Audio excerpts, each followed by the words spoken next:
I'd like to call the September 17th Longmont City Council meeting to order. This is a special regular session. Could we please start with a roll call? Mayor Coombs. Present. Council members Bagley. Here. Finley. Here. Levison. Here. Samori. Here. Santos. Here. Witt. Here. Mayor, you have a quorum. All right, let's stand for a pledge of allegiance. I pledge allegiance to the flag of the United States of America and to the republic for which it stands, one nation, under God, indivisible, with liberty and justice for all.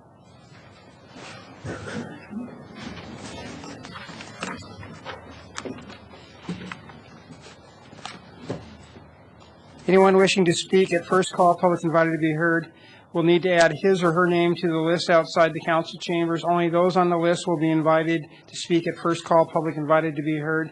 Speakers who do not place their name on the list will have the opportunity to speak during the public hearing items this evening or at final call, public invited to be heard on any item at the end of the meeting. Sarah, are there any agenda revisions or submissions of documents? No, Mayor.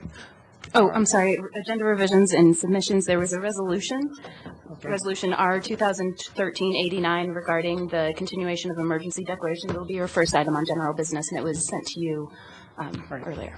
Thank you. Is there a report from the city manager? Yes, Mayor, there is a report. I'm calling the information up.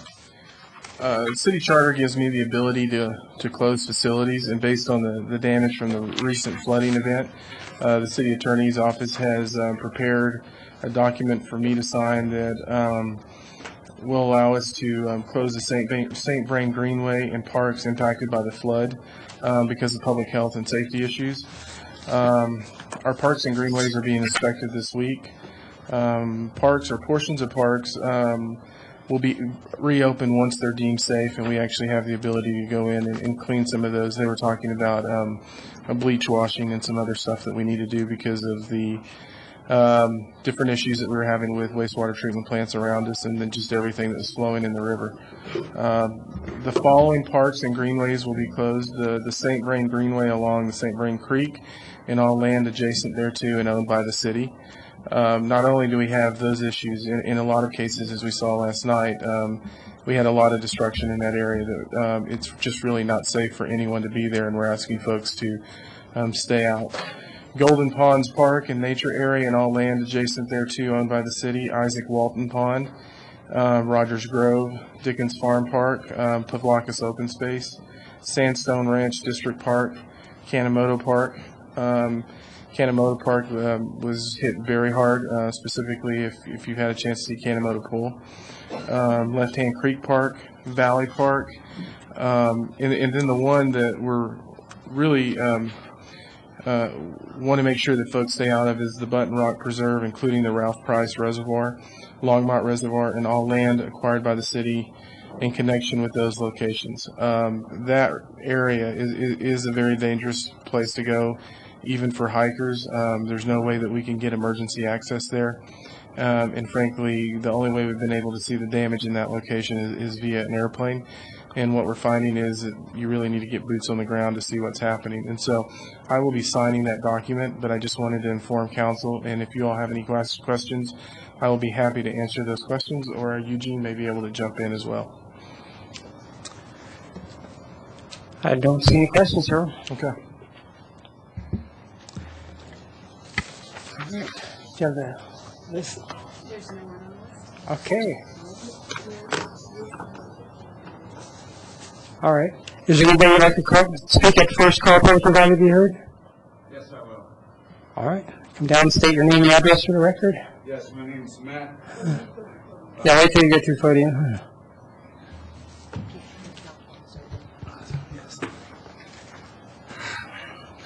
My name is Matt.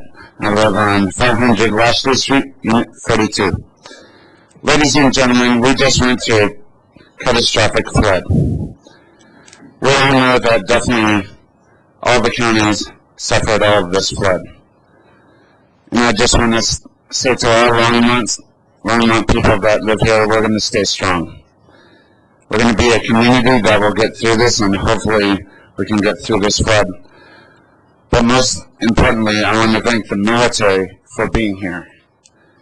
Because a lot of my friends lost their houses, definitely due to the floods that happened this year. I pray that all of us will get through this, and I pray for all the high school students, college students, and everybody else that is going through this, that we will get through this no matter how long it takes. But I just wanted to let you know that definitely it's very shocking to all of us that this happened to our community, and I'm so thankful that all of us are staying together as a awesome, amazing community of Longmont, and I'm sorry that we had to go through this flood, and hopefully we'll get everything through this. Thank you. Thank you. Is there anybody else who'd like to speak at first call public?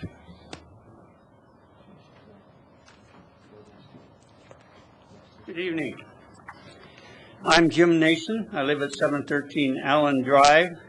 And at Golden Pond people here, would you stand please? Just raise your hand. My wife's the neighborhood group leader for Golden Ponds. We were evacuated for 2 days as high waters came in very strongly on the south and on the west, which was a branch of a new creek. Actually, the St. Vrain River was just about a quarter of a mile wide. We were evacuated for 2 days and returned to have power on Saturday morning. Since that time, we residents and our friends, family, and church friends have worked nonstop to set up pumps and remove wet, destroyed possessions, carpeting, drywall, etc. You can imagine what happens on a finished basement. In some houses, the water's clear, and in others, you find mud, and some of those are very heavy mud, depending on their location, because that river brought in rocks and mud. We want to thank all the city departments, starting with the folks who coordinated the evacuation, the food, lodging, and personal materials at the memorial building where we went. They all helped to make a dreadful situation not quite so bad. The police were around at all times. Once we got home with power, we could begin to communicate with our neighbors and begin our initial efforts at helping each other. Very soon the city bought dumpster after dumpster, which helped us to remove the waste and ruined materials from the approximately 15 basements out of 72 that were affected. We are not out of the woods yet, and some folks will probably be out of their homes for months during restoration. We are all well, encouraged, working together, and happy to live in such a fine, caring community. Thank you. Thank you, Jim. Is there anybody else who'd like to speak at first call? All right, well, I'll end first call public invited to be heard. Mayor, your first item on general business is in regard to potential city council formal actions required as a result of the city manager's flooding emergency declaration and order. And it's going to be Resolution R 2013-89, a resolution of the Longmont City Council consenting to the continuation of an emergency declaration and order. Eugene May, City Attorney, will be here to present this item. Hi, Mayor and Council. Eugene May, City Attorney. I know this is unusual. We didn't have a council come for council's explanation of this item, but it was prepared quickly, and we wanted to get it posted for open meetings purposes, which we were able to do by the end of yesterday. So the city code authorizes the city manager to declare states of emergency for up to 7 days. In excess of 7 days, the code requires the consent of city council.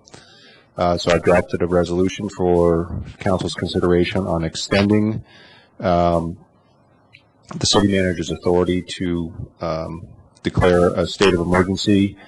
I have put in a date of October 10th, which is 4 weeks from the start of the rain, unless the city manager cancels the state of emergency earlier than that.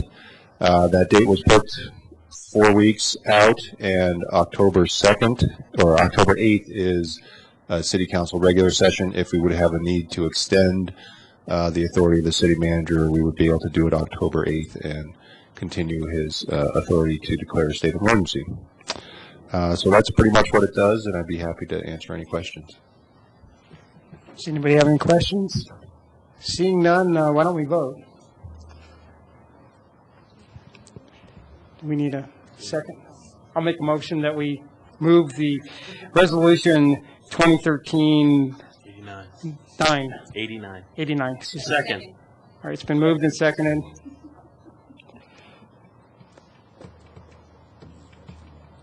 All right, it passes 7-0.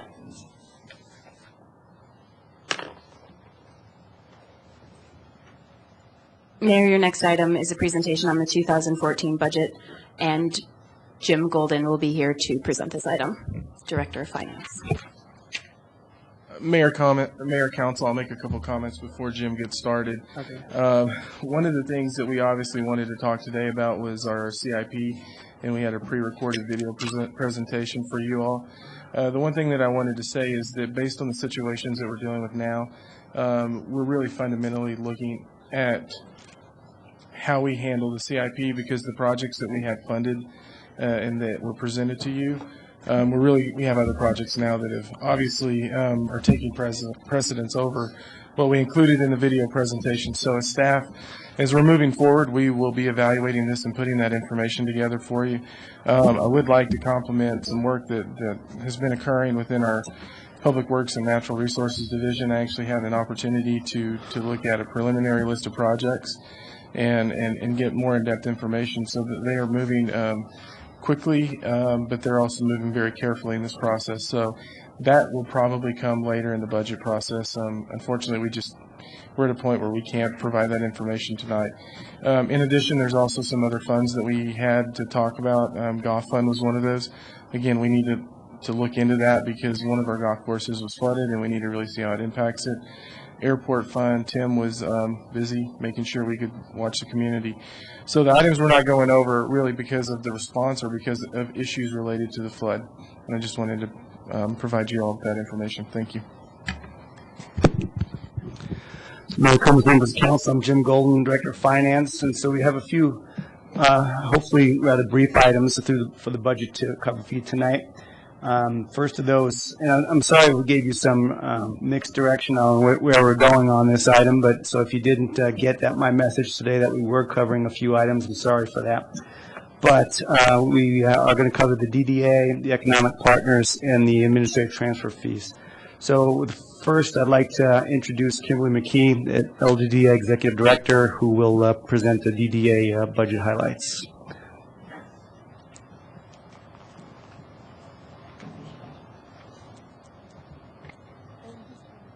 Mayor Coombs and members of council, thank you so much. First, as a citizen, I would just like to thank you for all of the hard work that you and all the city staff have been doing in the past few days. And it's just, well, always, but in the past few days specifically, it's just so humbling to see our community come together. So just certainly wanted to start off with that.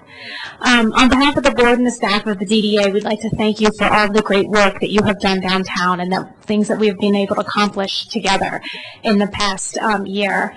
And I think we'll see a lot more evidence of those changes in the next coming months as we see more changes downtown. In July, we did have a joint meeting with council and the DDA board to discuss things were happening and changes in the DDA district for 2014. As you remember, next year is the 31st year of our TIF, so we immediately lose 10 years of the growth. So that rolls up 10 years, and then 50% of that increment goes back to the original taxing bodies. We were able to negotiate with two of those taxing bodies, the city, again, thank you, and the St. Vrain School District. We will continue trying to negotiate with the county for 2015, but that is leaving that TIF budget approximately 54% less than we had last year. So each year the DDA prepares budgets for several different funds. As we did our resource planning in 2014, we really thought about the impacts that TIF is going to give to us. And what we're trying to do is really make sure that we preserve those TIF dollars for bricks and mortar projects, for incentives and business attraction. And so first I'd like to talk about some of our major operating funds or program funds and changes that you'll see based on last year's budget.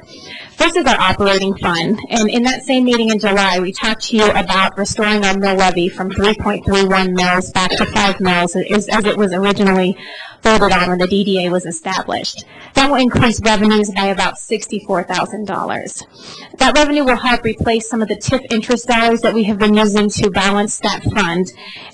Some other changes that we made on the DDA side was taking our staff from 2 full-time and 2 temps, eliminating a position, and now having 2 full-time and 1 part-time benefited to run the office. And other revenues will be offset by increasing cleaning in the rest of the district. Right now, the main cleaning comes into the GID, which has another fund, but this will help kind of spread those cleaning services out throughout the district. Second is our Arts and Entertainment District Fund. When we started the Arts and Entertainment District in 2011, we created a fund out of TIF dollars because the board really looked at A&E as a catalyst. Previously in 2007, we started using TIF dollars for a marketing fund. Those marketing goals are encompassed in our A&E plan. So what we did in proposing in 2014 are to combine those 2 funds, and we have reduced the TIF dollars by almost $90,000. So we have made cuts and changes to reduce $90,000 from those 2 funds once we combine them. We did that through professional contract sponsorships and partnerships to try to remove some of the marketing and event planning from the day-to-day operations of the DDA and use contractors to do that, and working with our art partners to help fund some of the art district priorities. Some other sustainability models that I'd like you to know that we're working on is we created a 501c3 organization called Downtown Longmont Community Ventures. And the next year we'll be working hard to get that up and running, being able to write grants, do other fundraising to assist the A&E district and other downtown projects. We've also been working hard to offset our costs. In the past year, we increased our concert revenues by 85% and our festival revenues by 44%. We still have a way to go to make these sustainable, but each year we're trying to find other ways to reduce costs and increase revenue.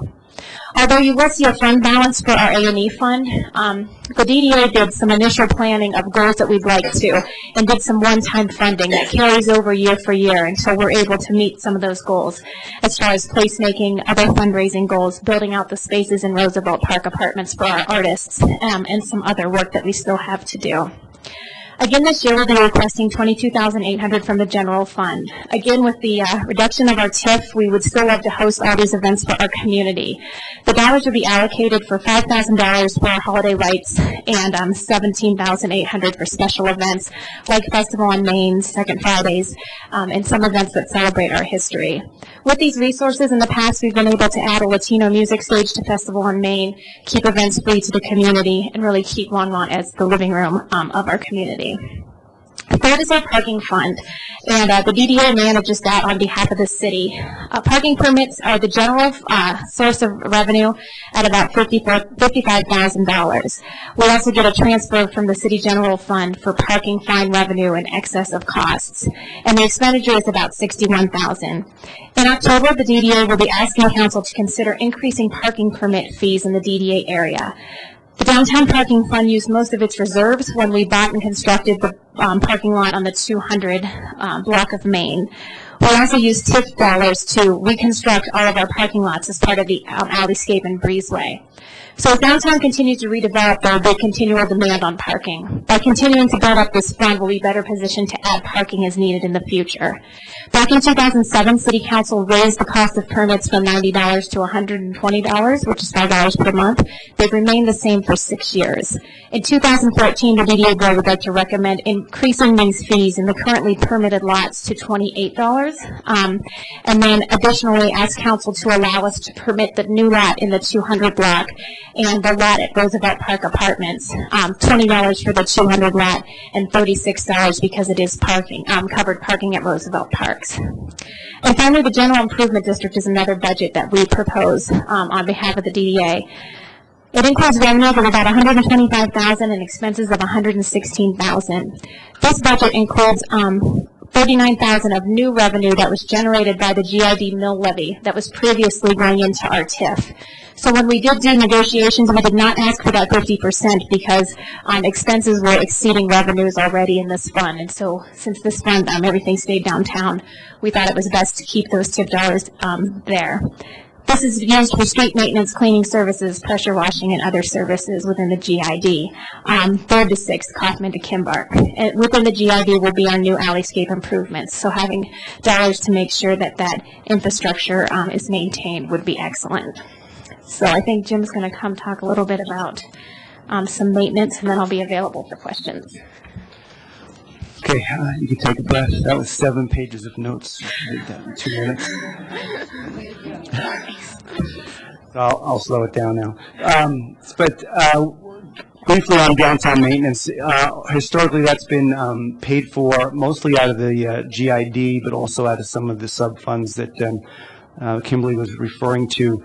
What is in the past been provided mostly by the city, but also the City Public Works Department, Public Works Natural Resources, but also by some external contractors as well. So we took a look at that this year to see about the funding of it and how we might be able to also improve our efforts down there in addressing maintenance of the infrastructure assets there. So the Parks Division completed a major inventory of those assets and identified that over the long term, what type of costs we might be facing for renewal of those assets. So we identified that as a target to try to address in the 2014 budget. So one of the things we discussed is the approach to paying for the cost of maintenance between the city and the DDA itself. And we checked with some other cities that have what I call mature DDAs like ours in the sense that they've been around a while, so they've had the ability to fund some assets with TIF dollars and have had to deal with maintenance and replacement of those. So there's only a couple of those that are at our age or older in the state. So we checked with them to see how they're handling it in Fort Collins and Grand Junction, and actually differed in both areas. But in both areas, both cities, the city did have some degree of responsibility or full degree of responsibility, depending on which city, for the maintenance and replacement of assets or infrastructure that were put in place through DDA TIF funds. So we took that into consideration moving forward in conjunction with the asset inventory to try to see how we could address those. As you're aware, and as Kimberly referred to, we had changes in coming to us in year 31 regarding the use of the TIF dollars and the 50% amount that is available to be returned back to each taxing entity. So as we addressed with the city council in July, 50% of being returned to the city. The city council agreed to let that continue to go to the DDA. The DDA has taken half of that, so 25% of that total amount that the city mill levy generates, and dedicating that towards asset renewal and replacement. So that's about $23,000 a year, depending on if our projections about the changes in the base year come to fruition. In addition to that, we decided that we would try to address some other maintenance needs through some existing city funds. We determined that trash removal downtown could be taken care of through the sanitation fund, similar to how we've in recent years taken that same approach for trash removal from parks. And that is budgeted this year in the proposed budget, I should say, for the sanitation fund at a cost of $17,120. And then the second amount of change was for for parking lot sweeping to be done through the street fund at a cost of $5,000, also a new budget line item in the 2014 budget. So we wanted to bring those to your attention about that change in approach in maintenance. So we're both here to try to answer any questions you have about the DDA budget. Councilmember Webb? Thank you, Mayor. I was just going to suggest that we keep our comments very brief tonight, like a minute or less, so that we can get through our agenda at a reasonable hour. Councilmember Allison? Kimberly, I'm just curious about what the interaction between the created 501c3 is going to be with the DDA. Specifically, are you looking at that entity being qualified for grants that the DDA is not eligible for, and how would that mechanism work? And is there some part of your budget that's going to support that with staff, and then how do you allocate it? So the DDA is not a 501c3, so we cannot go for those type of foundation grants. What we're doing right now, they work hand in hand. 2 of the DDA board members are on that 5-person board. And so it's a 5-person board right now. 2 are DDA board members. And so we'll be working with the Arts and Entertainment District Plan as well as the DDA plan to find out their goals and see what kind of funding is available to support those goals. There's similar models in Denver, in Grand Junction, in Colorado Springs, and the DDA director usually gives their time in kind to work in that organization to help fund it. We are taking the first step as we get our we have our state designation as we work with our federal to work with the Community Foundation through a donor-advised fund, so we can start getting it up and running and working with the Community Foundation on some joint grants as well that will give us a little more credibility as opposed to a 501c3 that's still waiting for their federal designation, partnering with one that's well established.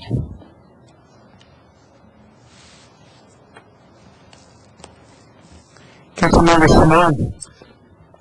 No questions for Kimberly or Jim, just a recommendation to council in general that we should seriously consider the requests that they're proposing and approve them when the time comes.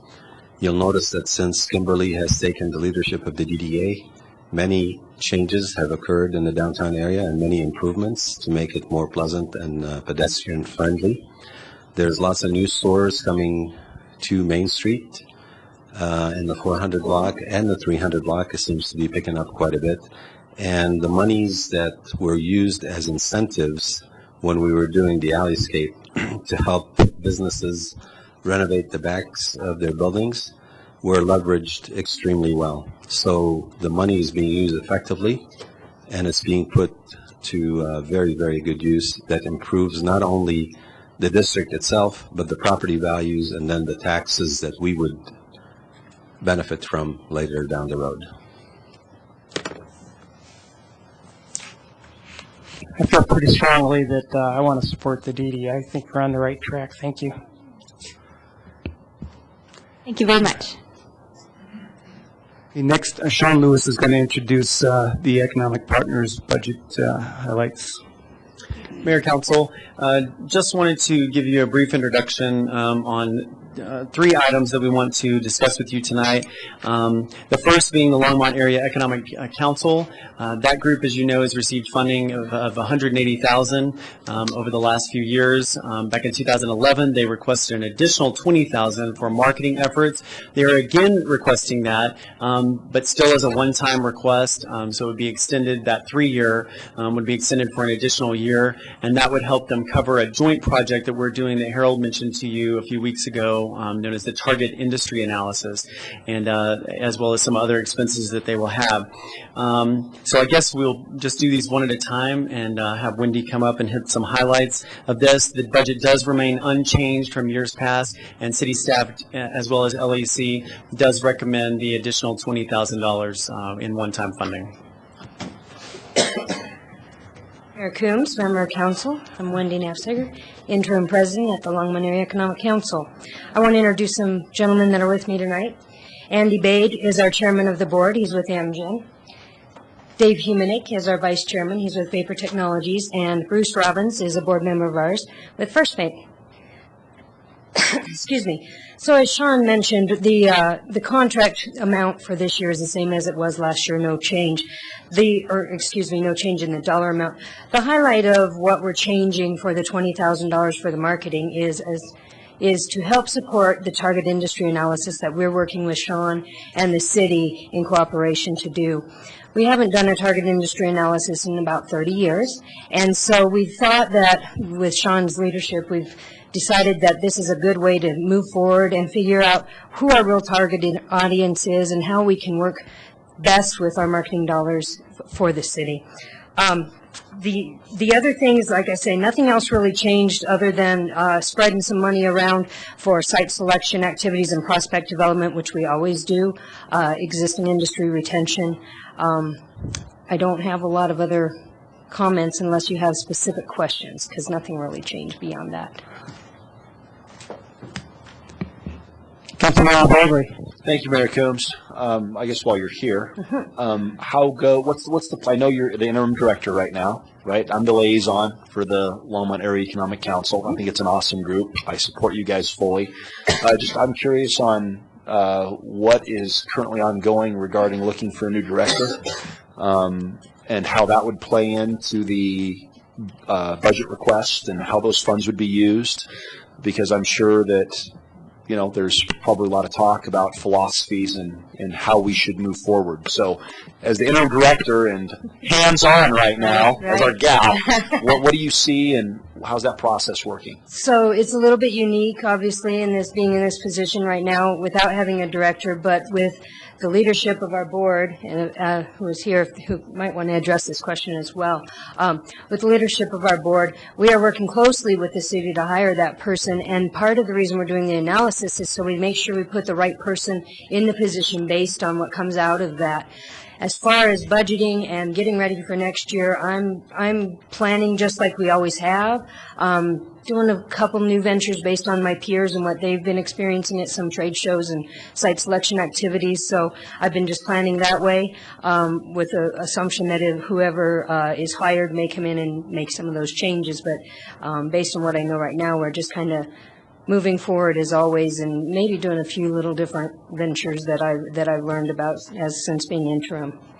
Thank you. Councilmember Plummer. Thank you, Mayor Coombs. I have every confidence in you, Wendy, that you are doing a fabulous job as interim director. I'm so glad you're there. I'm so glad you've been there for the last 20, 30 years. Yeah, a long time. And I just give you my wholehearted support. Thank you. Thank you. Thank you, Wendy. Thank you.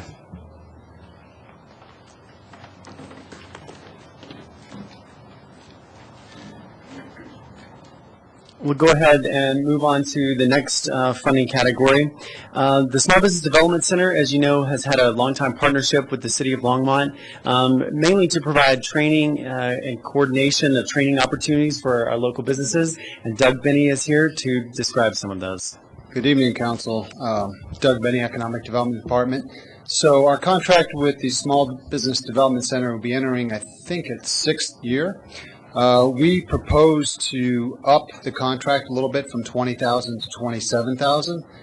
This is money that will be shifted from our LEGI program to SBDC, so it's not new money. It's just a reallocation of funds we already have. They do a fantastic job. Last year we did 31 different training dates. Quite a few of those were through SBDC.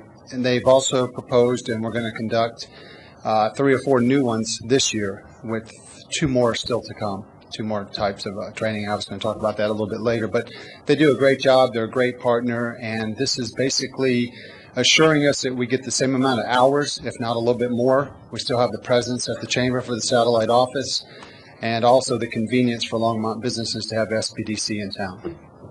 Be happy to answer any questions.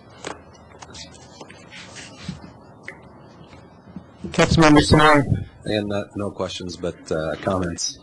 I believe that through the efforts of LEGI and the SBDC, there's a lot of startup retail stores that have sprung around town that have benefited tremendously from the training that the SBDC provides. They use a program called Fast Tracks that's put out by the Kauffman Foundation specifically for entrepreneurs. It's an extended program where they walk them step by step in putting business plans together, marketing research, all kinds of assistance. And I think it's very worthwhile for us to keep investing in this program because it is creating not just new businesses, but new jobs in the community, and they're using retail space.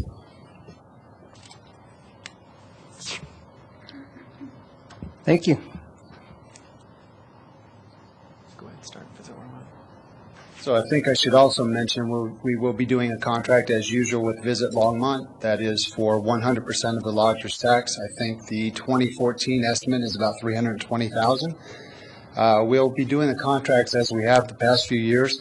We'll come to you with a scope of services that's mutually agreed upon with the different organizations. If you all approve that, then we'll come back in like late November, early December with the contracts as a consent item. All right.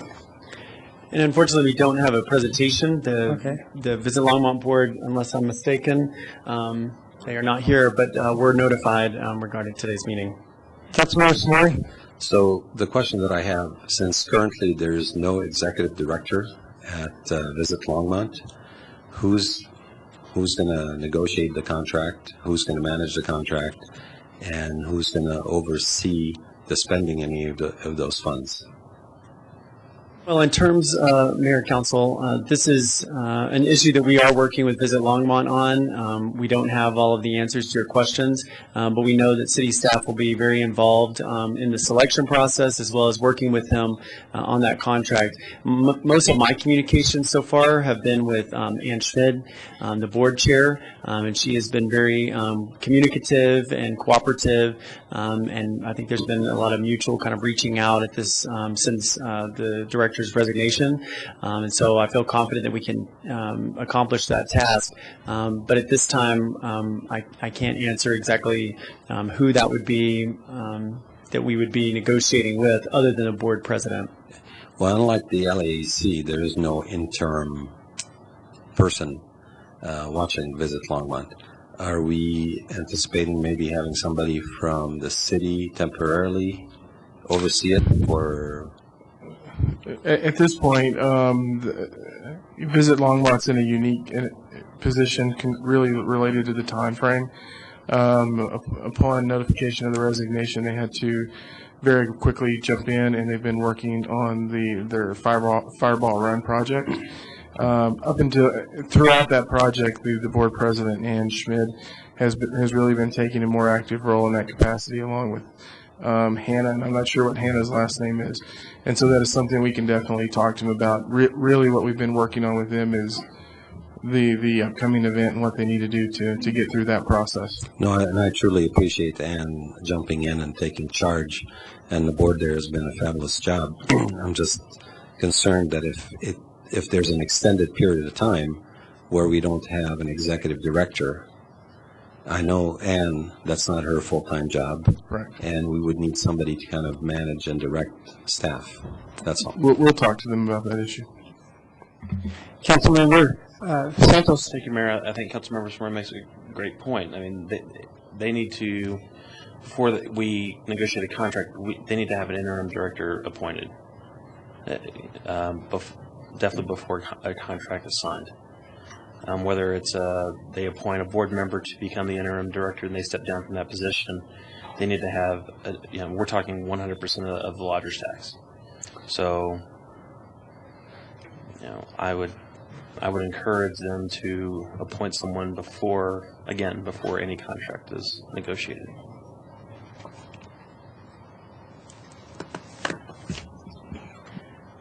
All right, I don't see any other questions.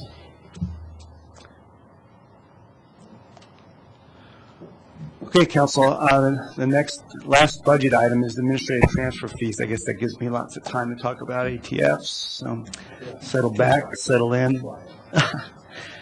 Okay, so actually, we've never, I don't think, this council, it's been years since we've brought administrative transfer fee details to the council's budget discussions, and so happy to be able to do that tonight. But anyway, there's been some discussions of this in the past month when it came up somewhat during the airport fund discussion, but it's always been a large part of funding the general fund budget. The general fund is made up of some major direct services, public safety, obviously, community services, and parks. A lot of those services, there are a certain amount of fees attached to some of those, but the majority of the dollars that are providing those services in the general fund are basically tax funded. Either property tax or sales tax dollars go to fund those services. Now, there's the remaining services that I'm referring to here is either support services or governance services, as well as some economic development services, which not as many, but some that are also fall into this category as being supported somewhat by administrative transfer fees. And a lot of the shared services in the city, they exist really to provide the support to the services that are providing direct services to the community. So naturally, there's a benefit that is derived by each of the enterprise funds or the major operating funds. When I talk about that, I'm referring to like the streets fund, which is an operating fund, as opposed to an enterprise fund. Those funds are all charged an administrative transfer fee based on a calculation of how much they may be benefiting from these governance and support type services. So I listed in your communication and here on the slide, the communication on page S97 are all of the governance and support type services. And within the communication, I've included the percent of service of each of these areas of service, the percent that's allocated to the ATF. So what that means, the first item there is the mayor and council's governance service, and 19.4% of the mayor and council's budget is allocated to the enterprise and operating funds, so that the benefit of what the council costs are, or what the service is provided by the council and funded by the council budget, is about almost 20% of it is being attributed to the support being given to those other funds. Now, each of these services that are listed here has its own approach or methodology to allocate costs throughout each of these enterprise funds, operating funds, as well as the other general fund services, the other general fund direct services. We don't charge those other fund direct services because really it's just moving money from here in the general fund to there in the general fund. Essentially, that would be just taking those tax dollars that are paying for its budget and instead paying for these indirect budgets in governance support. So the ATFs are only charged outside of the fund. But each one of these, you see on page S97, the amount that is allocated to these other funds. So it's low amounts as low as 15%, like say 19% for the council, to as high as 100% for utility billing. Obviously, the enterprise funds all benefit and only benefit from the utility billing function, so it's allocated amongst those 5 services that are currently billed. And by the way, we do not, at this point in time, do anything to allocate that cost based on the parks and greenway maintenance fee that's been in place the last 3 years. But so I'm not going to get into that detail any further than that as far as each one of those. But I wanted to point out that that again, with the different methodology approaches, we've tried to look at those in recent years and refine those and improve those and make them better so that they're better allocating the costs. And a lot of that is tied back to when we began the prioritization process 4 years ago, and we had each of our general fund services do what we call cost of services. So we took each service and broke it down into multiple service areas of what those services do. So like, for instance, in the city manager's area, there's probably like 5 or 6 different things that they concentrate on, including like the PIO area or the city council support. So each of those has a different approach to how we allocate the cost for those sub-services. And that's an enhancement that we've provided in recent years to the ATF calculation that we didn't have in the past. In the past, there was a lot of rough best guessing going on, and now we're trying to tie things as closely as possible. There's still guessing going on in some cases, but there's a lot less of that, and more of it's coming back to how we're tracking our time, or how the unit of production, say, for instance, that we're using to allocate amongst different areas. In the accounting area, it may be based on the amount of dollars we're paying out, the amount of employees we're paying payroll for, things like that. The purchasing area, it's based on where the POs are being derived from, where the P cards are coming from, where the RFPs are coming from. So we allocate as best as we can all the time that we can track, or all the production that we do in these areas, and allocate those back. And I'm feeling really comfortable that these things have improved really well in recent years. We've identified that this is still part of our budget reset gap, and I do see some areas that do need to be still further improved. We know for sure that we want to make a change in the facility operations area and how we allocate our utilities costs. Currently, it's just done purely based on square footage, and we do not think that that's the fairest approach. But to change that is going to take a major cost to in the allocation of the ATF and a greater cost to the general fund. Part of the budget reset, we need to be able to afford to take on that cost, and when we do that, we will improve that ATF as well. But a lot few of these areas, I believe, can be called into question than what others might have thought in the past. Here are each of the funds that are being charged in ATF. And again, this is also on page S98 of your communication. And in there, it shows the dollar amount, actually, of the ATF being charged to each of those funds. But what I've shown here is the percentage of the amount of their 2014 proposed budget and just the amount of the O&M budget that they have. So I've removed any capital costs as well as purchase power in the electric fund to just kind of give you an idea of how much of their O&M budget is going towards the support being provided through the general fund services that we identified on the last slide.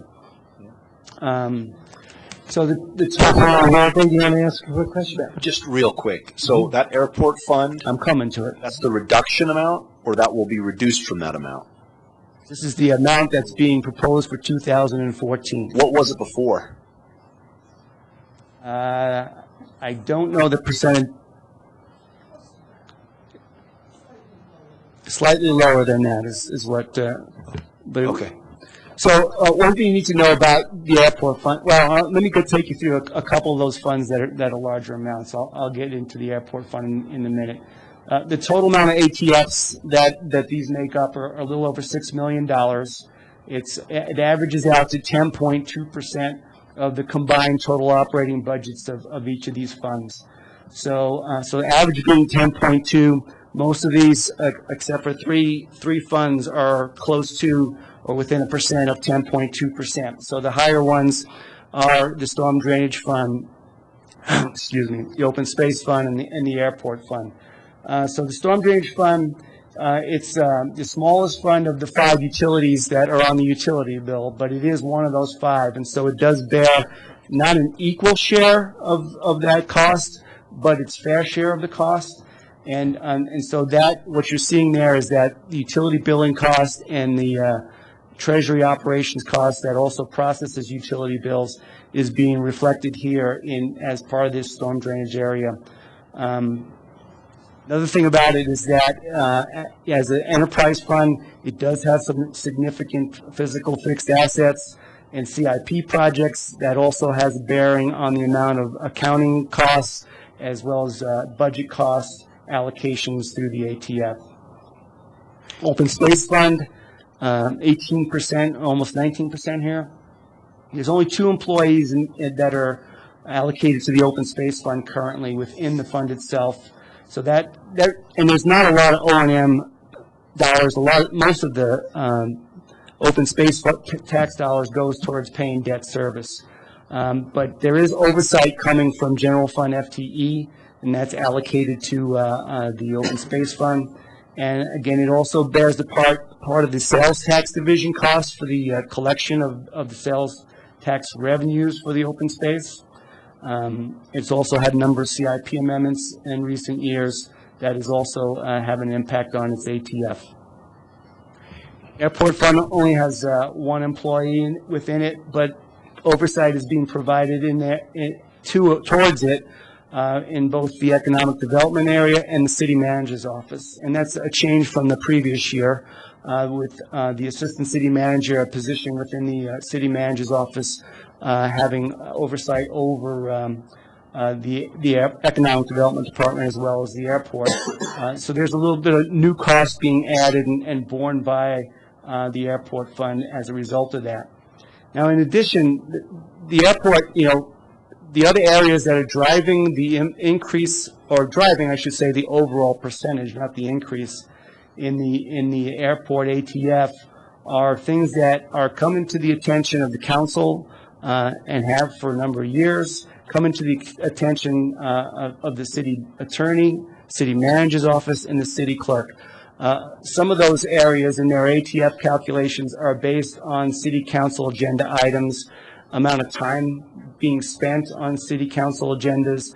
And so, I mean, you've sat through it, so you know that there's a lot of airport, maybe a small budget, but the amount of time and effort coming from those areas going towards the airport, and the amount of the oversight from the city manager's office and the economic development area, that's over 60% of that total airport ATF coming from those areas.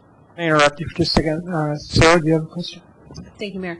One of the ways that I think of the ATF is that if you were going to go out on the open market, say, for example, the airport fund was going to go to the open market and say, hey, we're not going to use the city attorney's office this year.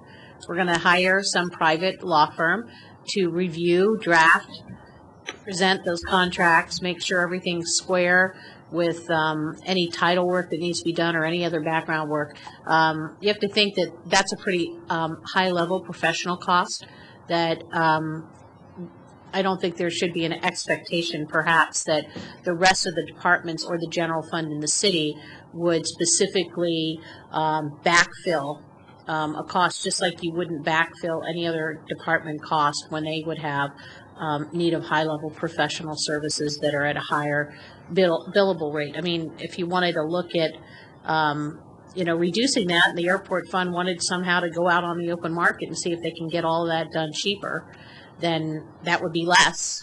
That's one way to approach it. But I think that there's a cost efficiency in the fact that our staff has handled those legal matters, and there's not a high learning curve. But there is a lot of attention to detail, and I think that the way you're presenting things explains how there is a difference in a cost differential by the type of work that's being done and the demand for the types of services that the ATF provides. So I think that we have to think about that when we're talking about these relative items. Right. So, and those are great comments, good points made. I think to continue on, I think the other thing to point out is, we build these during the budget process. So here over the summer or so of 2013, second quarter, we are dealing with the data from 2012. So really in building 2014 ATFs, it's based on actual work done in 2012 because that's the most recent full year body of work we can look at.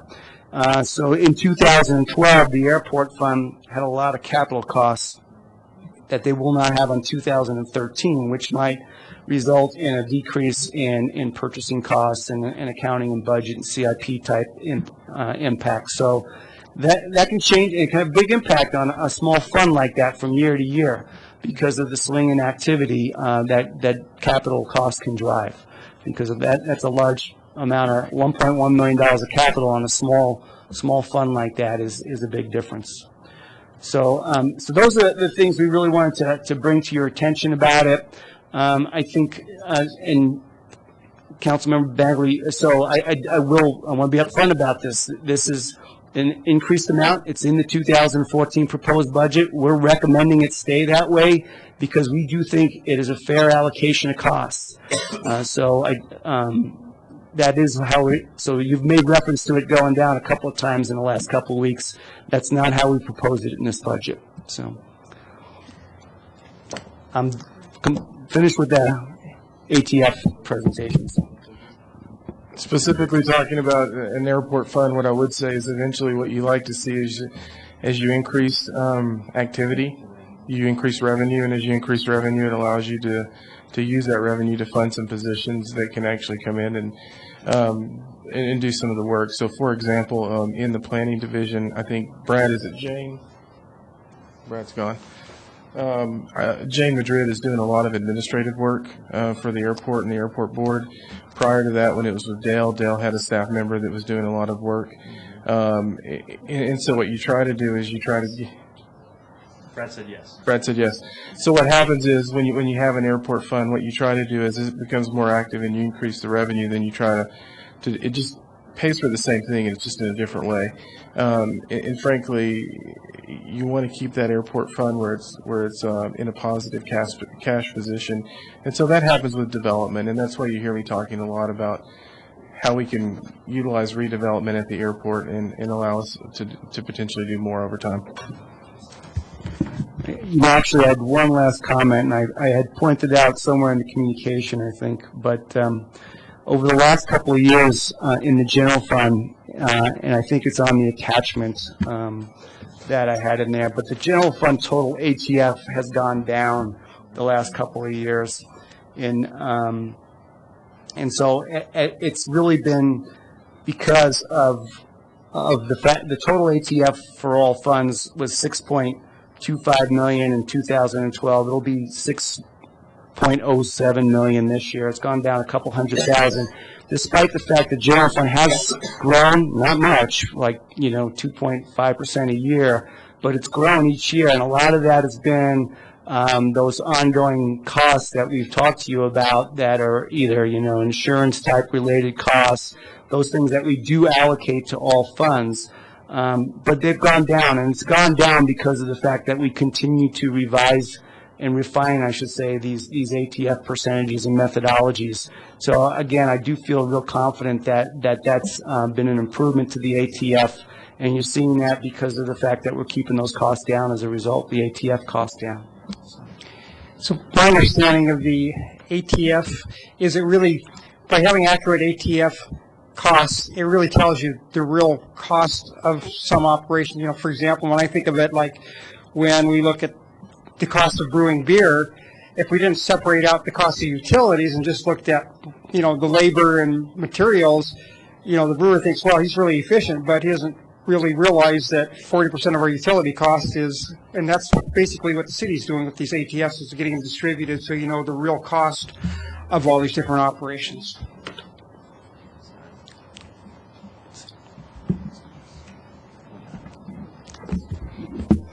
That's all we had to cover on the budget tonight, and again, we just didn't want to compress it too much into the next meeting. All right. I guess it's time then for final call, public invited to be heard. Is there anybody who'd like to? Mayor, you have one more general business item. You're right. You update on the. Be presented by Brad Power, Economic Development Director. He will provide an update on the City of Longmont Business Assistance Programs this evening.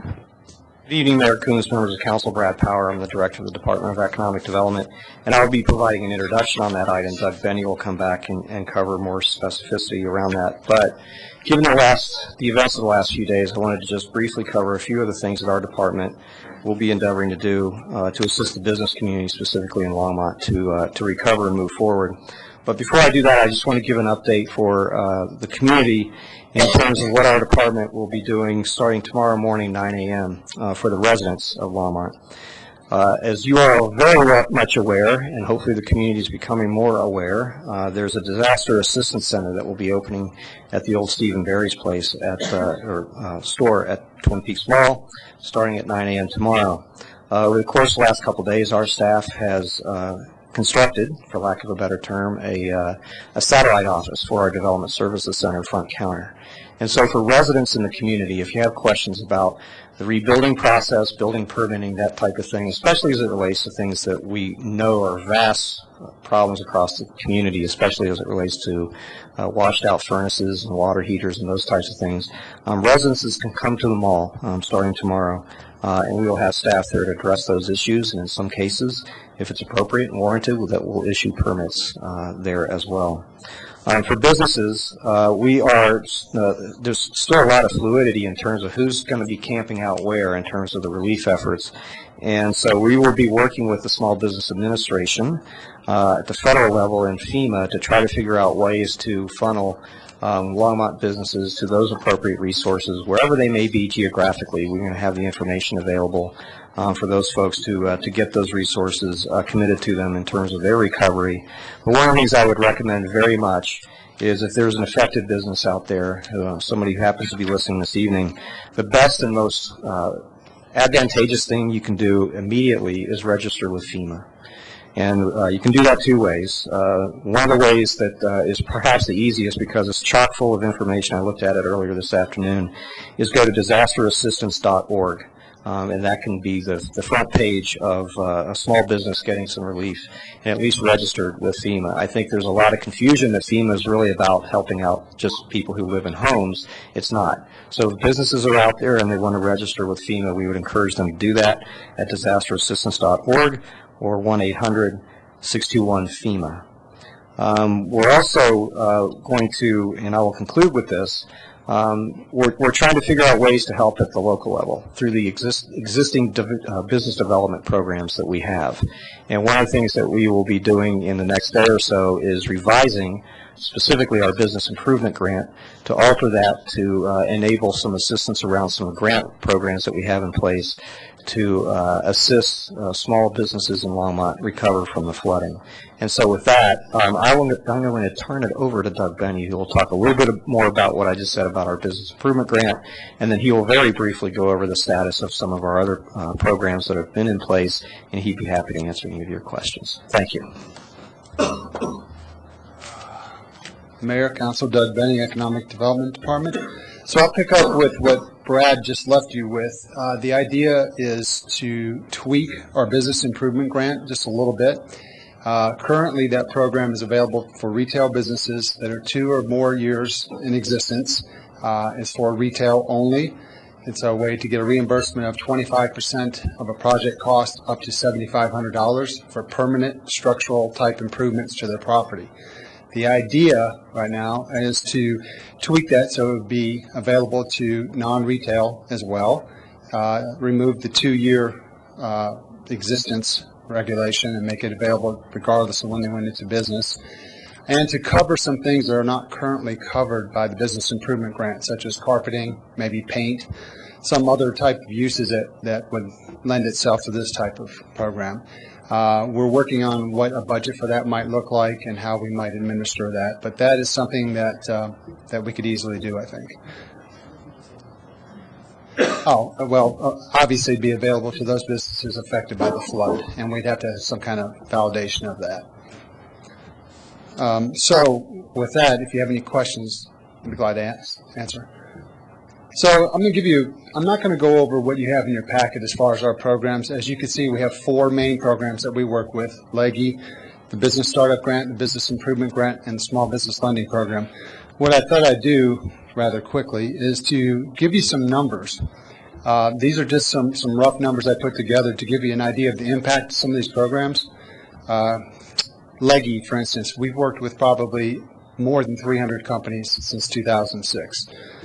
Of those companies that we have worked with, we measure an impact in sales tax revenue, and an estimate on that yearly is about $200,000. We also have been averaging 30 plus workshops for the last 3 years under the LEGI program. As you may know, we have 2 scholarship programs under that umbrella, one for the John Shallot Destination Boot Camp and one for the Leading Edge series. To date, we've awarded, and this doesn't even count the current session we're going into, 45 scholarships for Leading Edge and 22 scholarships for the Destination Boot Camp. In terms of the Business Startup Grant, we've had about 46 applications. We've had about 34 grants awarded, and 90% of all those applicants are still in business. The Business Improvement Grant, we've had 18 applications, 93% are still in business. The Small Business Lending Program, just to refresh your memory, is a partnership with the Colorado Enterprise Fund. The city leveraged some CDBG money, and they matched it. Initially, we had a loan pool of $250,000. By the end of this year, CEF tells me that we should have $1 million in money loaned. So that program is doing very well, and it's growing rapidly. And I could tell you, we have a CEF presence in Longmont every week. So we have very good coverage, and we are getting things through our relationship with them. We're getting coverage that other cities would like to have. Pardon me. So those are our 4 programs. They're going well. The challenge is to market those programs and get the word out. But the more we do, the more they set us apart. And that's what I'd like to share with you, is how we are seen by other communities. This is not just coming from me, this is coming from consultants we work with, Sharon King's office, other people in other parts of the county.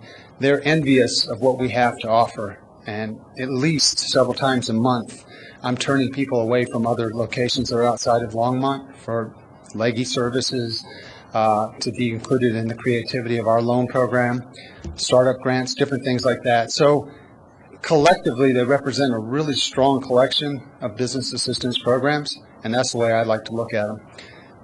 Finally, there's one other program that we'd like to share with you and hopefully introduce by October 1st. We are looking at a retail conversion grant program. This is in partnership with the LDDA. It would be available to only businesses in the LDDA. What this is kind of a hybrid of our two grant programs. This would allow applicants that are looking to move into a space that was previously non-retail and convert it to a retail space. That non-retail can be two ways. One, it could be vacant for 30 or more days, or it could be it could be a service or an office or something that was not retail. In this program, we are looking at providing, like our business improvement grant does, 25% of the project cost up to $7,500. These are for improvements that would be necessary to make it a viable retail space. The DDA would have the ability to match that 2-to-1, so it's another $15,000 for $22,500 in the grant program. We would process the applications, but we would do that in partnership with the LDDA. So Kimberly and or her staff would be involved from the get-go on the applications. In addition to that, it's theoretically possible because it could be a startup business, so they could also qualify for a business startup grant. So that could be a total of $24,500. This is not going to require any new funding. We are going to move some funds around between our two grant programs to cover what might come through the retail conversion grant. Just wanted to share that with you and hopefully get that started soon. Be happy to answer any questions. Councilmember Levison. I'm sorry that Kimberly, I think, might have left already. Does she have, or do you have any idea, have you done an assessment of how many possible conversions there could be? And do you have a target or a goal for the first year of the program? Councilmember Levison, no, I haven't. I don't know if the DDA has or not, but this is a strong DDA partnership and idea. So that's something we could take a shot in time, but that's constantly changing. In addition, if there's not too many vacancies, so we could look at what the current uses are and get a guideline. But the amount of applications we may get will, of course, be dependent upon how much funding we have available. Since we're so late in the year, we have to use what we have remaining in the other two grant programs. But we're going to make an effort to make that as available as our other two grant programs. I guess I meant, do you have a projection, maybe in 2014, like calendar year, would you expect maybe, depends on how, I guess, aggressively you can market it, along with everything else, do you expect maybe 2 to 3? What would be your low, what would be your, out of the ballpark success? I think low would be a couple, out of the park maybe 6. Again, that also depends on, that could be up to 7,500, up to a 2-to-1 match. That all depends on what the individual or the company is doing in terms of repairs and improvements. So it could be far less than that too. Councilmember Santos. Thank you, Mayor. Well, Doug, it sounds exciting, it sounds exciting, but especially with the unfortunate timing of the events that just happened this last week, potentially putting some of those businesses that were affected in the areas and having them potentially relocate into the downtown area can help those businesses restart in a new location. So I'd be kind of excited to see how this all materializes. So looking forward to it. Yeah, the program has a lot of flexibility. It allows, because that is sort of a roadblock for businesses coming in, especially to the buildings downtown, to have to do those renovations, including if it needs sprinkler systems, that type of thing. So this provides a meaningful incentive. Okay. Well, just keep us surprised. Thank you. Thank you. So I guess now it's time for final call. Public invited to be heard. Is there anybody who'd like to speak to council at this time? right, seeing no one, I'll close final call, public invited to be heard. So now it's time for mayor and council comments. Councilmember Samari. Thank you, Mayor Coombs. I'd like to start out by thanking the city manager and his staff for the amazing job that they've done handling the disaster. I know I'm not going to list everybody by name because I'm sure I'll forget somebody, but from what I saw at the command center and the way that the teamwork was coming together there, I think there's no way we would fail in this recovery. Tremendous job by everyone and a lot of hard work, 24 hours a day for 4 days. I can't express enough gratitude to you and your staff. I don't, the citizens of the community, I know many of the comments that I've gotten have been extremely positive, but I don't think anybody has any idea of the amount of work, the amount of effort, the amount of coordination by the various departments that it took to make everything happen smoothly and not lose a life or have any injuries. So thank you for that. Councilmember Finley. Thank you, Mayor Coombs. I, too, want to personally thank Harold Dominguez and this outstanding staff for getting us through this trying time. It was an awesome thing to watch. It's something I'll always remember. But I also want to personally thank the people of Longmont for taking care of each other. They did a great job, too. That was also an awesome thing to watch and continues to be. The people of this town are the strength that will carry us through the next few months and years in recovery. So I want to thank the people. I also want to thank my husband, who at the drop of a hat immediately responded for my request for him to bring a jet ski over from Colorado Power Sports, where he's the CEO, for use for the fire department. Now, we have no idea where that jet ski ended up, or where it is. But the fact that he went and did that without question and without any idea about where that thing is was a pretty awesome thing, too. I also want to personally thank American Family Insurance for coming down with just a request from me to deal with insurance issues for our citizens. They were the only insurance company that came our first day we had our Disaster Assistance Center open, and it was great. Every business I called to also provide meals for the police department. They did it without question, had people who wanted to donate part of the food. Just the businesses in town that also helped the citizens. That was an awesome thing to watch. So I know that we'll be fine in the future because we have such an outstanding staff, outstanding people, and outstanding businesses in our community. And I want to thank them all. Councilmember Bagley. Thank you, Mayor Coombs. I'm going to steal. I was hoping you weren't going to do this, Councilmember Finley, but I've got a business of the week. That is the City of Longmont staff. And again, I echo all the accolades and thank yous that we've already heard, and I'm sure that we will hear.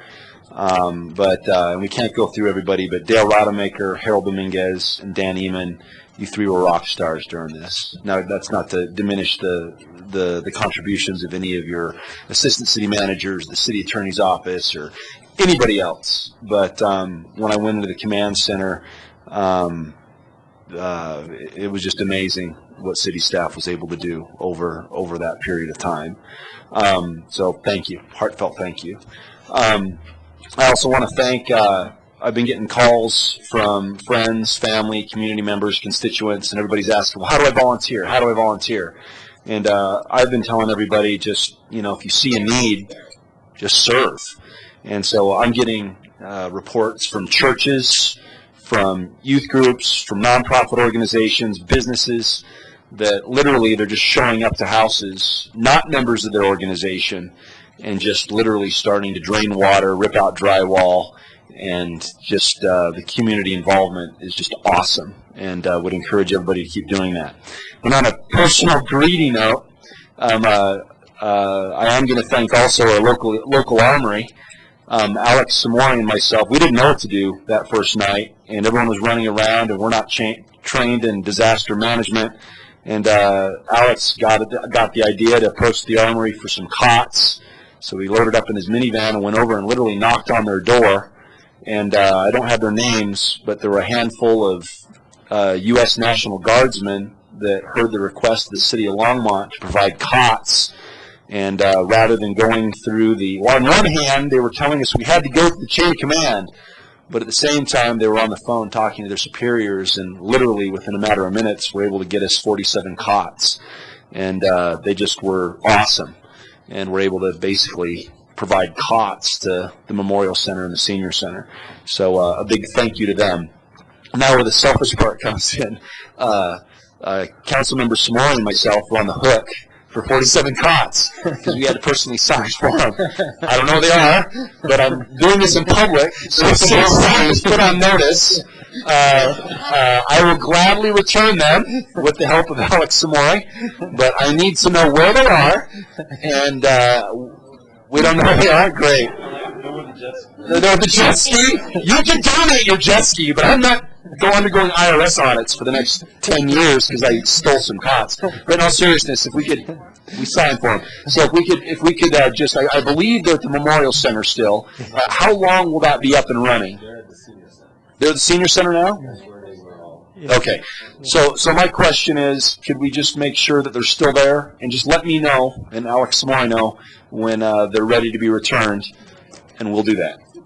All right. And the last question for you is the OEM Center still in operation? And if so, when is that going to be pulled, do you think? All right, great. Thank you. So, Councilmember Samori. Thank you, Mayor Gooms. The way you can identify those cots is they were all marked on the side with Alpha, written on there in blue marker. Councilmember Santos. Thank you, Mayor. Well, to go on with the thank yous of city staff, getting the phone call at early in the morning from the city manager, when the city manager tells you that your city's hurting, you spring to action. Instead of going to the EOC, I went to the Memorial Building to help out staff with the residents that were being evacuated for 2 days. And kind of like with the other council members, you figure out your role. So I supported staff. So I'd like to thank Walmart for donating towels, blankets, up to $1,000 worth of toothbrush, towels, blankets, pillows, toothbrushes, toothpaste, all different kinds of personal items that I and other city staff went to go get. To take back to those residents that left in the middle of the morning with nothing. So thank you to Walmart on 66 and 287. Also, again, thank you to staff to see all different types of, whether it was library staff to museum staff to clerk to public works and natural resources to police, in different capacities at the Memorial Building to also at the Senior Center and also at the EOC, planning staff, you name it. Everyone, you don't know what kind of training as a council member. Wow, they're trained in mediation, they're trained in this, they're trained in that, and now you see they're also trained in emergency preparedness. We have a great staff. Kudos to all of them. I also like to thank, kudos to all the council members for everything that they have done. We all came, events like this bring us all together. Yesterday was a lot of fun because we all got to joke around and not talk business and give each other a hard time, which was a lot of fun, in bad times. The State of the City address I thought was done very well. I'd like to thank the mayor for kicking us off, city manager, Dale Rademacher, and also Dan Eman. We have a lot to do. We have a long way to go.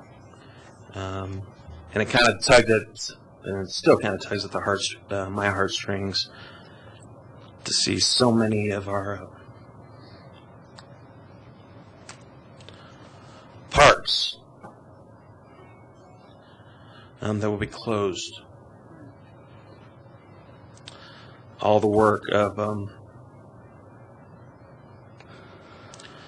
past councils and councils that I've been on that won't that can't be used. So, residents, just bear with us. We'll build it better. We'll come back stronger, and just bear with us. I'm going to jump in here real quick. I would also like to thank my council teammates for the teamwork, and I think it was an event like this really did pull the team together, and it was fun. It was exciting. It was stressful. It was hard, but it was also fun, building our relationship. So thank you. I also want to acknowledge that we did receive a really nice letter from both of our sister cities reached out to us and expressed, their prayers and our quick recovery. So I really appreciate that. It's certainly wonderful to have sister cities, and I've really enjoyed those relationships that we have outside of Longmont.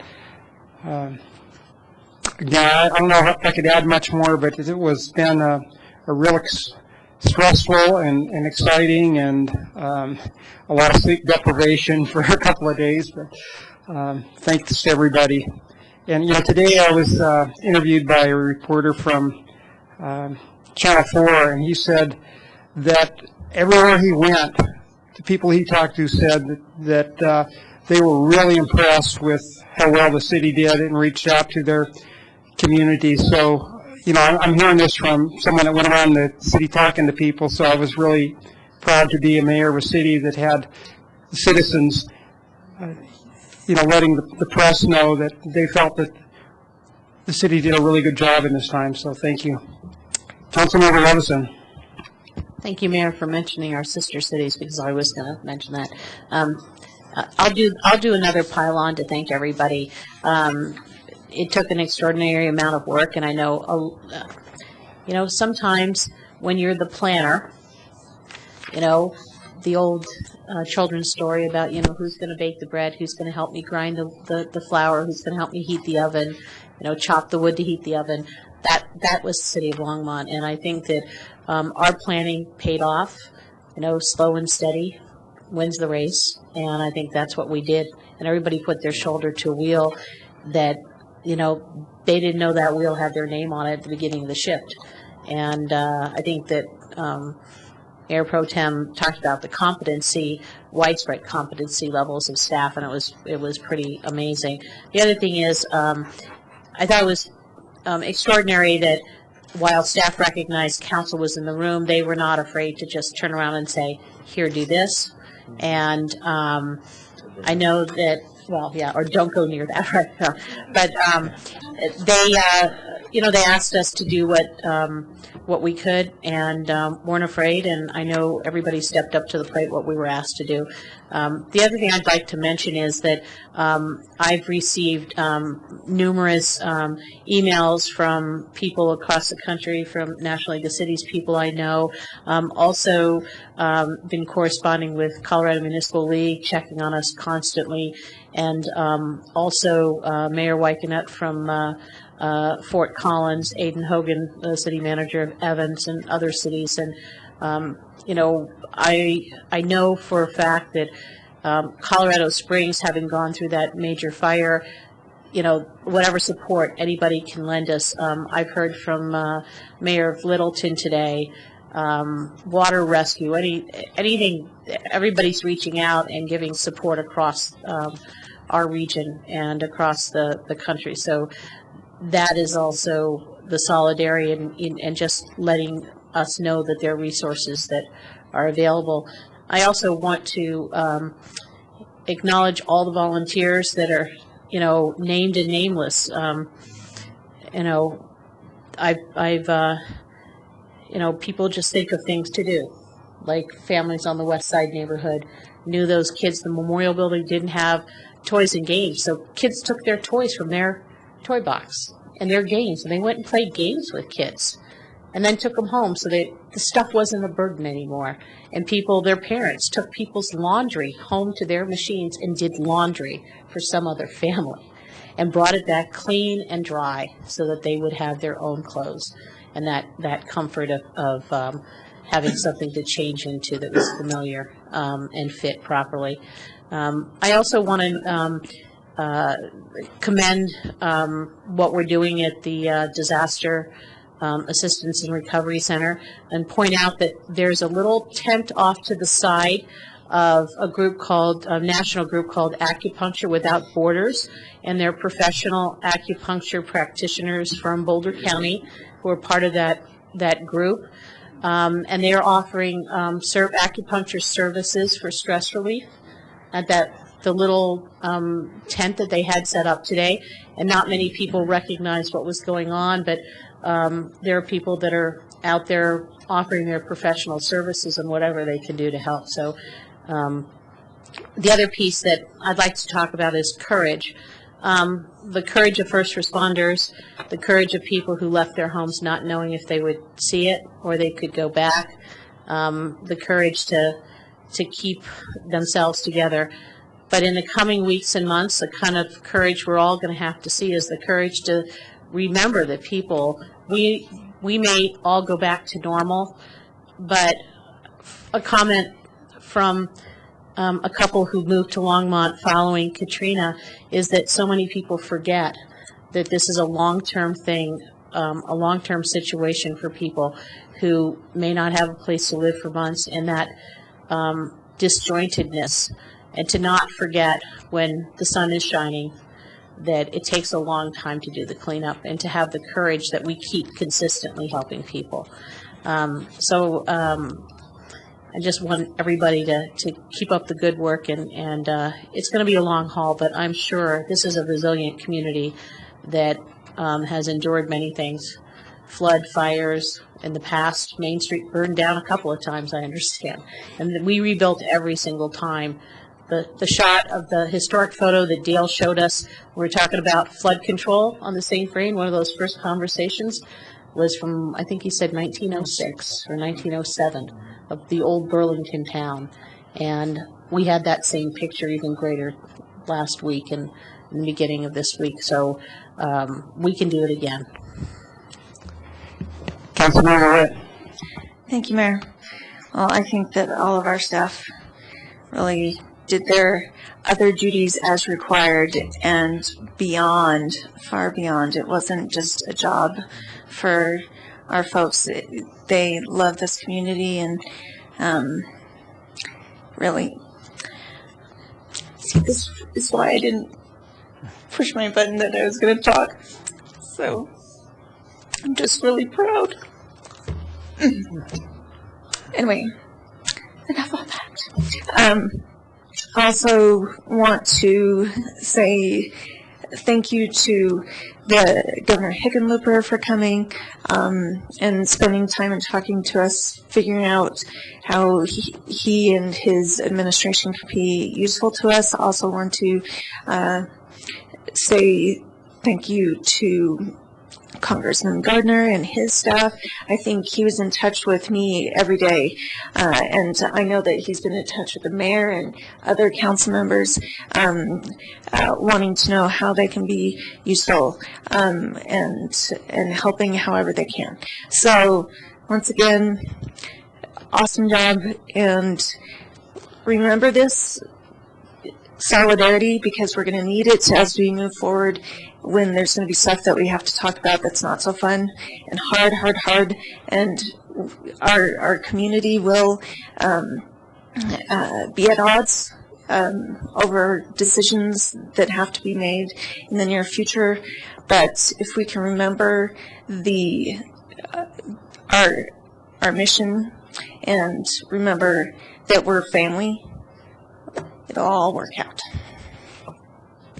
Councilmember Simone. Thank you, Mayor Combs. I'm going to finish on a happy note with a story. Councilmember Witt was outside the Justice Center as the governor was leaving, and I was leaving about the same time. Came out there, and there were 5 young kids from St. John's and Holy Family that had brought fresh homemade cookies to give to the emergency center. And when they knew that the governor was there, they got all excited, and we offered to take their picture with the governor. And he was very congenial and even knelt down with a bad hip to be at the same size of the kids, so they gave him the cookies. But they also gave us a card, and inside the card, I have it memorized, I'll always have it memorized. It said, "Thank you for bringing sunshine and rainbows to us. We appreciate everything that you've done." Great. City Manager, any comments? I do have some comments. I'm going to start off with Jim Golden talking about some adjustments we need to make. Okay. Mayor Coombs, members of the council, along the lines still of the flood event, we are wanting to work with the businesses and in their ability to meet our sales tax deadlines. And as some of you are probably aware, there's a filing deadline of the 20th of the month, and we've heard from some of the businesses already about not being able to meet that. So I wanted to get your direction to allow us to be able to, we can currently waive penalties. We're not able to waive interest under the code, and I'd like to bring an ordinance back to you to allow us to do that retroactively and be able to do that this week because we have the 20th coming up later this week. Councilmember Santos? Need a motion or something? So moved. Second. All right, let's vote. Helps me out. 7-0. I have a couple more comments. Just to give an update, I've been receiving information as we've been moving along. We're getting roll-offs throughout the community. We know that there was a couple of areas, or one area for sure that didn't get a roll-off, and I was just informed that they will get that tomorrow. And it was in I think the Creekside neighborhood, and so that will be delivered tomorrow. We've actually had a lot of good news today. Some of which, you look at this and you go, is it really important? But I think it's a testament to the work that folks do. The information that I have is that Airport Road is now open from 17th Avenue to Diagonal Highway. That was a direct result of a cut that we made, that the county commissioners blessed, that we had engineers working feverishly, very quickly, and that we were able to get a temporary 404 permit and the blessing of the Army Corps of Engineers in the span of about an hour. Made the cut, and it made a significant difference and really allowed us to get folks in those neighborhoods very quickly. Our drinking water is still good. We don't have a boil water notice. Seems to be something we're continuing to deal with, but our water plant never stopped. And we residents at Champions Green and the Green subdivisions at approximately 4 p.m. Today were able to flush their toilets without any problem. And great work from our folks in Public Works and Natural Resources. We're going to have street sweepers moving around throughout the community. For residents requesting a sweeper truck on their streets, they just need to call the call center and create a service request, and then we'll review and we'll try to get those out. And then obviously I talked about the parks closures. You all touched on this, and what I wanted to say is I appreciate your comments. We have a great group of folks. Made my life easy during this, and I think it's always hard to say, is it really easy? That they were focused. They knew what they needed to do, and they did it. And it was very easy to then take that information and help make decisions, and a great group of folks. We have a lot to do, and we have a long way to go, but the one thing that I want to say is that I am committed and the organization is committed to do that. From what I've seen in the last 5 days, there is no doubt in my mind we will do it. And that's a commitment that I want to make to you all. And it's a big commitment to make, but we will do it. As we're going through this process, we know that, disasters like this, and anytime you go through this issue, a community grieves as you're going through that process. And I think it's important to recognize it. But at the same time, as we've been talking to some of our partners, they have Art Walk coming up. Left Hand's having Oktoberfest, and they've dedicated that to flood relief. And then obviously we have the Fireball Run, and we've had extensive conversations today. Do we do this? Do we really need to do this? And it was interesting to hear a lot of the comments, and these were from line level staff that would have to work on it. And they said, no, I think we need to do this. And the reason, everyone was saying the same thing, and they were saying that we need to recognize that there's been a loss, but we also need to use this as an opportunity to come together as a community. It's a time to really show not only the folks in Longmont or the folks in the Front Range or in the state of Colorado, but really the nation, that we are a resilient community and we can come back for anything. Folks are probably sitting there going, there's no way they could do this, and the reality is we can do it. And I think it's a good, we were saying we think it's really good for the community to say we can do this, and I think what it also says is we will overcome everything that we've been challenged with. And at the end, I would echo again to say, great folks, great community, coming together, we can tackle any challenge that we're facing. And my commitment is that we will move through this, and it will be even better. And I thank everyone for their support. Councilmember Bagley asked, how long is the Emergency Operation Center going to be open? Right now we're saying through the end of the week. We are encountering different issues as we move into the recovery phase, and so we feel that it's important to keep that communication. We're finding a lot of good synergies there. So it may be a little bit longer, but our hours are 7 to 7 now. So we're not going 24-hour operations. The Memorial Center, we're evaluating that as we speak. I know today I was informed that we had some additional individuals check in.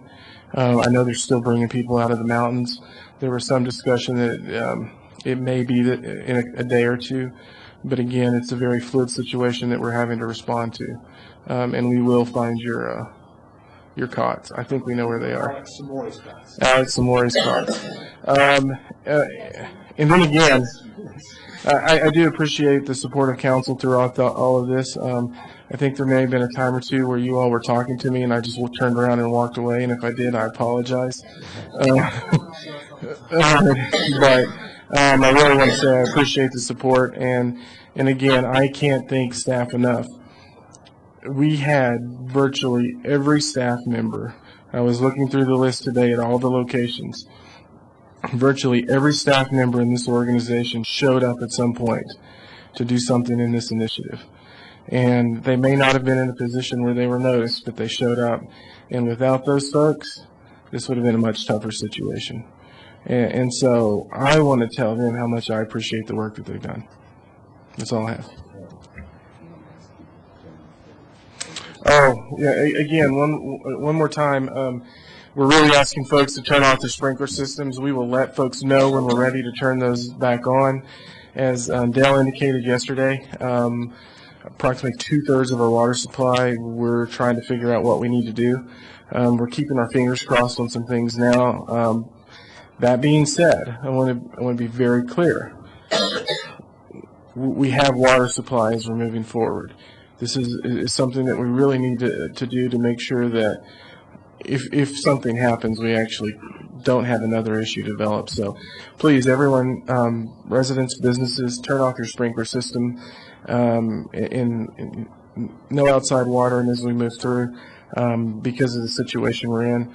Frankly, we're going to go through the same situation as an organization. We're thinking about how do we deal with golf courses, the two that didn't flood.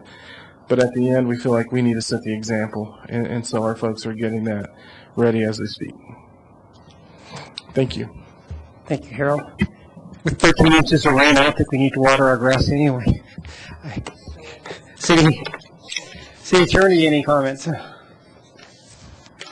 Mayor and Council, I just wanted to also join in complimenting the city manager and his staff for the great job that they did. I got an insider perspective.